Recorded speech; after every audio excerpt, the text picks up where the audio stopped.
Овие тинејџери од Вирџинија не ги земале инструментите в рака само за забава.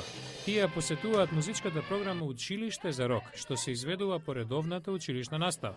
Училиште за рок е приватна компанија која склучила договори со речиси 70 училишта низ САД. На низините часови децата учат да свират на инструмент по сопствен избор. На располагање се и часови по пеење. Емили Волс учи да стане рок пеачка. I've never actually performed before. Никогаш порано не сум настапувала. Едноставно сакам да излезам пред публика. Не знаев колку сакам да пеам, се додека не се пријавив за програмава.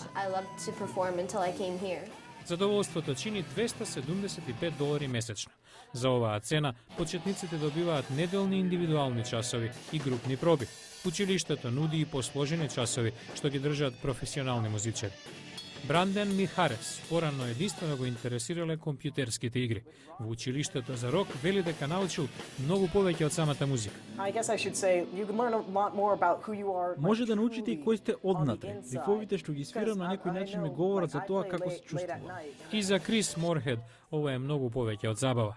Програмата му помогнала кога минувал низ мощне тежок период. Сестра му починала пред 10 години од леукемија. Originally when my sister died I was 8 years old. Кога тоа се случи бев во депресија, почнав да слушам музика, бев во еден темен период, но потоа научив да свирам на тапани и да пеам. Тоа ми помогна да се справам со болката и ме спаси. За жал, Крис во моментов води и друга битка. Неодамна бил диагностициран со ретка форма на рак. За него училиштето за рок е своевидна терапија.